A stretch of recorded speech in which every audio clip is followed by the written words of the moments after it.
नमस्कार साथियों, एक बार फिर से आप सभी के सामने हाजिर हूँ मैं इंडियन आर्मी एग्ज़ाम 2023 के हिस्ट्री के महत्वपूर्ण क्वेश्चनों के साथ। दोस्तों, हिस्ट्री के ये इम्पोर्टेंट क्वेश्चन हर एग्ज़ाम में पूछे जाते हैं और आपके भी इंडियन आर्मी एग्ज़ाम में ये क्वेश्चन देखने को मिलने वाले हैं। इसलिए वीडियो में लास्ट तक ज़रूर से बने रहिएगा और हर क्वेश्चन को अपनी कॉपी में नोट डाउन करते चलिएगा। तो चलिए साथियों, बिना किसी देरी के वीडियो की शुरुआत करते हैं। लेकिन उससे पहले यदि आप चैनल पर नए हों तो सब्सक्राइब करके नोटिफिकेशन बेल को ऑल पर सेट कर लीजिए, जिससे कोई भी वीडियो आती है तो सबसे पहले आपको नोटिफिकेशन मिल जाएगा। तो चलिए साथियों, वीडियो की शुरुआत करते हैं। तो साथियों, आज की वीडियो का फर्स्ट क्वेश्चन है, भारत पर आक्रमण करने वाला पहला मुस्लिम आक्रमणकारी कौन था। तो दोस्तों, पहला मुस्लिम आक्रमणकारी कौन था जिसने भारत पर आक्रमण किया था। तो इस क्वेश्चन का आंसर ऑप्शन सी सही हो जाता है। मोहम्मद बिन कासिम दोस्तों पहला आक्रमणकारी था जिसने भारत पर आक्रमण किया था और यह मुस्लिम आक्रमणकारी था। एग्जाम में कई बार दोस्तों यह क्वेश्चन पूछा गया है। यदि मैं बात करूं ये किस देश का था तो आपको याद रख लेना है, अरब देश का था। कहाँ का था? अरब देश का था और इसने दोस्तों सिंध पर आक्रमण किया था। जब इसने दोस्तों सिंध पर आक्रमण किया था उस समय सिंध पर ताहिर का शासनकाल था। दाहिर का शासनकाल था। ये मोस्ट इंपोर्टेंट है, नोट डाउन कर लीजिएगा। और इसने कब आक्रमण किया था? तो 712 ईस्वी में दोस्तों इसने भारत पर आक्रमण किया था। ठीक है, इन सभी को नोट डाउन कर लीजिएगा। चलिए अगला क्वेश्चन देखते हैं। अगला क्वेश्चन है आपका, महमूद गजनवी ने भारत पर कितनी बार आक्रमण किया। कौन सा ऑप्शन राइट हो जाता है? तो महमूद गजनवी ने दोस्तों भारत पर 17 बार आक्रमण किया है। ये नोट डाउन आपको कर लेना है। और इसका प्रथम आक्रमण 1000 ईस्वी में हुआ था। कब हुआ था? 1000 ईस्वी में इसने प्रथम आक्रमण किया था पेशावर में। और अंतिम आक्रमण इसका 1027 ईस्वी में हुआ था जाटों के विरुद्ध। ये चीज़ नोट डाउन कर लीजिएगा। सुल्तान की उपाधि धारण करने वाला प्रथम शासक महमूद गजनवी ही था। ठीक है दोस्तों, और इसकी मृत्यु कहाँ पर हुई थी? तो इसकी मृत्यु दोस्तों 1030 ईस्वी में इसकी मृत्यु हुई थी। इसके दरबार में दो नाम आपको याद कर लेने हैं, रहते थे, मोस्ट इंपोर्टेंट है, अलबरूनी और फिरदौसी। इसी के दरबार में रहते थे। बहुत बार एग्जाम में पूछा जा चुका है अलबरूनी और फिरदौसी के बारे में, तो जरूर से नोट डाउन कर लीजिएगा। चलिए अगला क्वेश्चन देखते हैं। अगला क्वेश्चन है, महमूद गजनवी के सभी आक्रमणों में से सर्वाधिक आक्रमण कौन सा था। तो इस क्वेश्चन का आंसर ऑप्शन डी राइट हो जाता है, सोमनाथ मंदिर पर आक्रमण।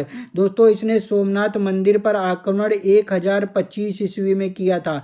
1025 इसको सही कर लीजिएगा। 1025 ईस्वी में इसने सोमनाथ मंदिर पर आक्रमण किया था और वहाँ से बहुत सारा धन लूटकर ये वापस अरब चला गया था। तो ये आपको याद कर लेना है। चलिए नेक्स्ट क्वेश्चन देखते हैं। अगला क्वेश्चन है, अलबरूनी किसके शासनकाल में इतिहासकार था।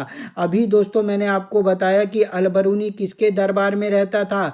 तो इस क्वेश्चन का आंसर ऑप्शन ए राइट हो जाता है, महमूद गजनवी के शासनकाल में दोस्तों इतिहासकार था अलबरूनी। महमूद गजनवी ने जब सोमनाथ मंदिर पर आक्रमण किया था तब दोस्तों अलबरूनी इसके साथ में आया था। ये नोट डाउन कर लीजिएगा।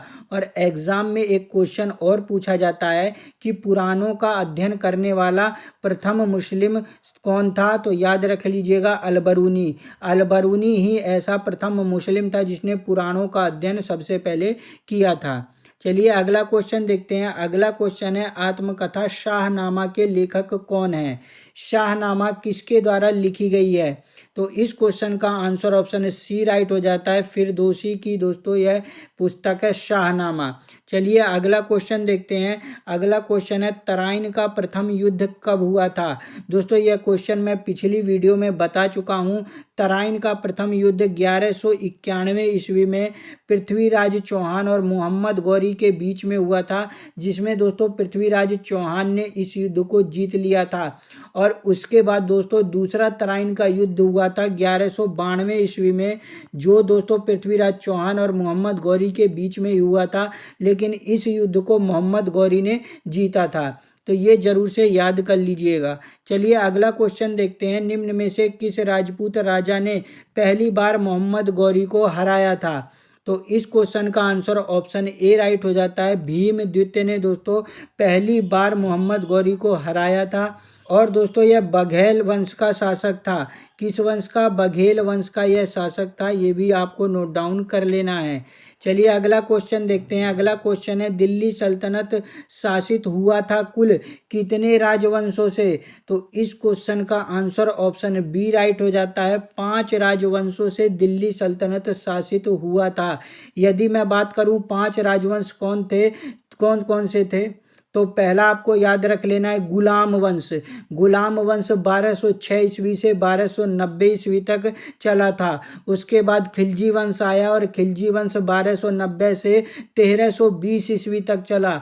और उसके बाद तुगलक वंश आया। तुगलक वंश 1320 ईस्वी से 1414 ईस्वी तक चला था। और उसके बाद सैयद वंश आया जो 1414 ईस्वी से 1451 तक चला था। और सबसे लास्ट में लोधी वंश आया।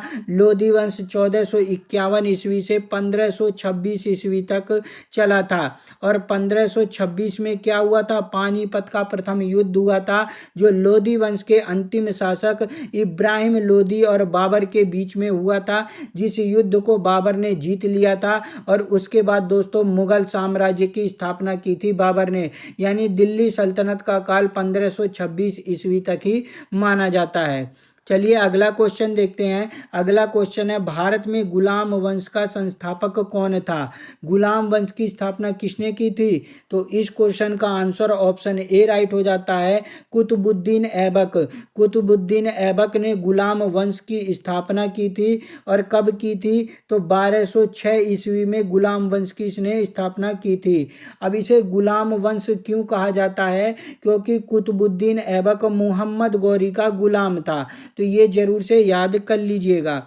चलिए अगला क्वेश्चन देखते हैं। अगला क्वेश्चन है, सन 1210 ईस्वी में कुतुबुद्दीन ऐबक के पश्चात दिल्ली का सुल्तान कौन बना था?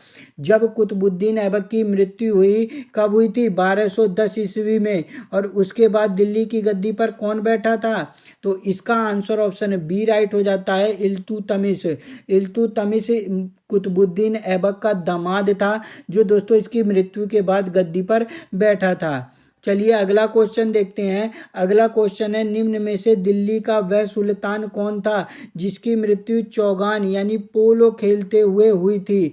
मोस्ट इंपोर्टेंट क्वेश्चन है। और इस क्वेश्चन का आंसर ऑप्शन ए राइट हो जाता है, कुतुबुद्दीन ऐबक की मृत्यु दोस्तों चौगान यानी पोलो खेलते हुए घोड़े से गिरकर हो गई थी।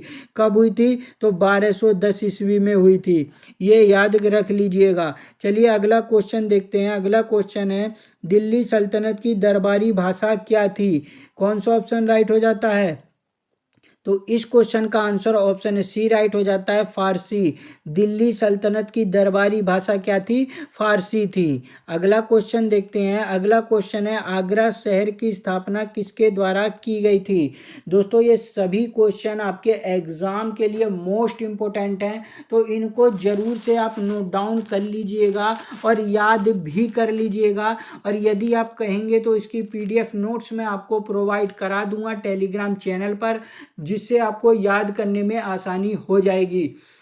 दोस्तों यह क्वेश्चन हर एग्जाम में पूछे ही जाते हैं, दिल्ली सल्तनत के मोस्ट इंपोर्टेंट क्वेश्चन हैं।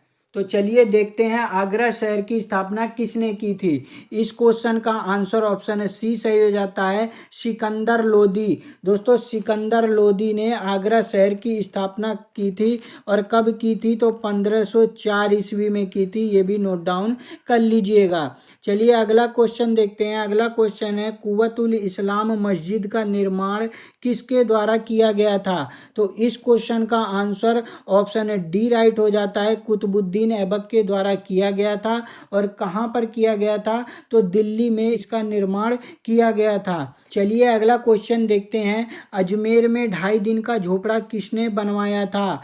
इसका आंसर राइट हो जाता है, ऑप्शन डी, कुतुबुद्दीन ऐबक। कुतुबुद्दीन ऐबक ने ही अजमेर में 2.5 दिन का झोपड़ा बनवाया था। अजमेर कहाँ पर है? तो राजस्थान में है, नोट डाउन कर लीजिएगा। चलिए अगला क्वेश्चन देखते हैं। कुतुब मीनार के निर्माण कार्य को किसने पूरा किया था? इस क्वेश्चन का आंसर ऑप्शन सी सही हो जाता है, इल्तुतमिश। इल्तुतमिश ने कुतुब मीनार के निर्माण कार्य को पूरा किया था। और आपसे यदि एग्जाम में पूछे कि कुतुब मीनार की नींव किसने डाली थी, तो कुतुबुद्दीन ऐबक सही हो जाएगा। और निर्माण कार्य को पूरा किसने करवाया था, तो इल्तुतमिश आपका सही हो जाएगा। चलिए अगला क्वेश्चन देखते हैं। अगला क्वेश्चन है आपका, रजिया सुल्तान किसकी बेटी थी? इस क्वेश्चन का आंसर कौन सा राइट हो जाता है, तो इस क्वेश्चन का आंसर ऑप्शन सी सही हो जाता है, इल्तुतमिश। इल्तुतमिश की बेटी थी रजिया सुल्तान, और इसने 1236 ईस्वी से 1240 ईस्वी तक शासन किया था दिल्ली पर। कई बार एग्जाम में पूछा जाता है कि दिल्ली सल्तनत की पहली महिला शासिका कौन थी, तो याद रखिएगा रजिया सुल्तान। अगला क्वेश्चन देखते हैं। अगला क्वेश्चन है, किसके शासनकाल में सबसे अधिक मंगोल आक्रमण हुए? आपका कौन सा ऑप्शन राइट हो जाता है, तो इस क्वेश्चन का आंसर ऑप्शन ए राइट हो जाता है, अलाउद्दीन खिलजी के शासनकाल में सबसे अधिक मंगोल आक्रमण हुए थे। चलिए नेक्स्ट क्वेश्चन देखते हैं। अगला क्वेश्चन है, दिल्ली सुल्तान का पद संभालने से पहले बलबन किस सुल्तान का प्रधानमंत्री था? तो इस क्वेश्चन का आंसर कौन सा राइट हो जाता है, तो इस क्वेश्चन का आंसर ऑप्शन ए राइट हो जाता है, नसरुद्दीन महमूद का दोस्तों यह प्रधानमंत्री था बलबन।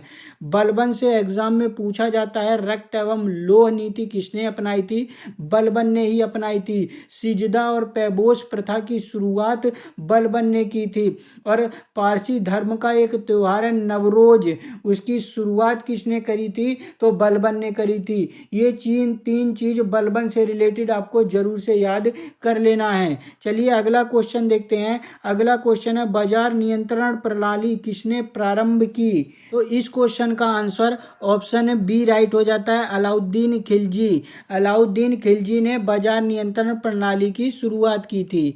चलिए नेक्स्ट क्वेश्चन देखते हैं। दिल्ली सल्तनत के किस सुल्तान ने सर्वप्रथम स्थायी सेना का निर्माण किया? तो इस क्वेश्चन का आंसर भी ऑप्शन बी राइट हो जाता है, अलाउद्दीन खिलजी ने ही दोस्तों स्थायी सेना का निर्माण किया था। इसने दोस्तों घोड़ों को दागने की प्रथा की शुरुआत की थी, और जो अपने सेना थे उनका हुलिया लिखना की शुरुआत किसने की थी, तो अलाउद्दीन खिलजी ने ही की थी। ये सब चीज़ें आपको याद कर लेनी है। चलिए अगला क्वेश्चन देखते हैं। चंगेज खां का वास्तविक नाम क्या था? तो इस क्वेश्चन का आंसर दोस्तों ऑप्शन ए राइट हो जाता है, तैमुजिन। तैमुजिन चंगेज खां का वास्तविक नाम था। यदि मैं बात करूं कि यह कहाँ का था, तो याद रख लीजिएगा यह मंगोलिया का था। कहाँ का था? मंगोलिया का था। और जब चंगेज खां ने दिल्ली पर आक्रमण किया था, तो उस समय दिल्ली का सुल्तान इल्तुतमिश था। ये भी क्वेश्चन पूछा जाता है। चलिए नेक्स्ट क्वेश्चन देखते हैं। अगला क्वेश्चन है, अमीर खुसरो का जन्म कहाँ हुआ था? तो इस क्वेश्चन का आंसर दोस्तों ऑप्शन सी राइट हो जाता है, पटियाली। पटियाली में दोस्तों अमीर खुसरो का जन्म हुआ था। नेक्स्ट क्वेश्चन देखते हैं। अगला क्वेश्चन है, निम्न में से किसने अपने आप को खलीफा घोषित किया था? तो इस क्वेश्चन का आंसर कौन सा राइट सही हो जाता है, तो ऑप्शन सी सही हो जाता है, मुबारक शाह खिलजी। मुबारक शाह खिलजी ने अपने आप को खलीफा घोषित किया था। नेक्स्ट क्वेश्चन देखते हैं, किसने इक्तादारी प्रथा चलाई थी? तो इस क्वेश्चन का आंसर कौन सा राइट हो जाता है? कई बार दोस्तों एग्जाम में इक्ताधारी ना देकर इक्ता प्रणाली की शुरुआत किसने की थी, ऐसा भी क्वेश्चन पूछा जाता है। तो इसका आंसर ऑप्शन ए राइट हो जाता है, इल्तुतमिश। इल्तुतमिश ने दोस्तों इक्तादारी प्रणाली की शुरुआत की थी। चलिए अगला क्वेश्चन देखते हैं। लाख बख्श के नाम से जाने जाना वाला भारतीय शासक कौन था? मोस्ट इंपोर्टेंट क्वेश्चन है। और कौन सा ऑप्शन राइट हो जाता है, तो इस क्वेश्चन का आंसर ऑप्शन सी राइट हो जाता है, कुतुबुद्दीन ऐबक। दोस्तों लाख बख्श के नाम से भी इसे जाना जाता था, क्योंकि यह लाखों का दान करने वाला था। ठीक है, चलिए अगला क्वेश्चन देखते हैं। अगला क्वेश्चन है, यात्री इब्न बतूता किसके शासनकाल में भारत आया? कौन सा ऑप्शन राइट हो जाता है, तो यात्री इब्न बतूता मोहम्मद बिन तुगलक के शासनकाल में भारत आया था। ये आपको नोट डाउन कर लेना है। और इसकी एक पुस्तक है, कौन सी पुस्तक है, रेहला। ये भी नोट डाउन कर लीजिएगा, इब्न बतूता की यह पुस्तक है। चलिए नेक्स्ट क्वेश्चन देखते हैं। अगला क्वेश्चन है, तैमूर लंग ने किसके शासनकाल में भारत पर आक्रमण किया था? तो इस क्वेश्चन का आंसर दोस्तों ऑप्शन बी राइट हो जाता है। नसीरुद्दीन महमूद तुगलक के शासनकाल में तैमूर लंग ने आक्रमण किया था। नेक्स्ट क्वेश्चन देखते हैं। अगला क्वेश्चन है, दिल्ली के किस सुल्तान ने ब्राह्मणों पर भी जजिया कर लगाया था? तो इस क्वेश्चन का आंसर कौन सा राइट हो जाता है? तो इस क्वेश्चन का आंसर दोस्तों ऑप्शन सी राइट हो जाता है। फिरोज शाह तुगलक ने दोस्तों ब्राह्मणों पर भी जजिया कर लगाया था। चलिए अगला क्वेश्चन देखते हैं। अगला क्वेश्चन है दोस्तों, स्वयं को दूसरा सिकंदर यानी सिकंदर शानी कहने वाला सुल्तान कौन था? तो इसका आंसर दोस्तों आपको कमेंट करके बताना है। यदि वीडियो आपको अच्छी लगी हो तो वीडियो को एक लाइक भी कर दीजिएगा, अपने सभी फ्रेंड्स में शेयर जरूर से कर दीजिएगा। चैनल पर नए हो तो सब्सक्राइब करके नोटिफिकेशन बेल को ऑल पर सेट कर लीजिएगा, जिससे इंडियन आर्मी से रिलेटेड कोई भी वीडियो आए तो सबसे पहले आपको नोटिफिकेशन मिल जाए। तो चलिए साथियों, मिलता हूँ नेक्स्ट वीडियो में, तब तक के लिए जय हिंद जय भारत दोस्तों।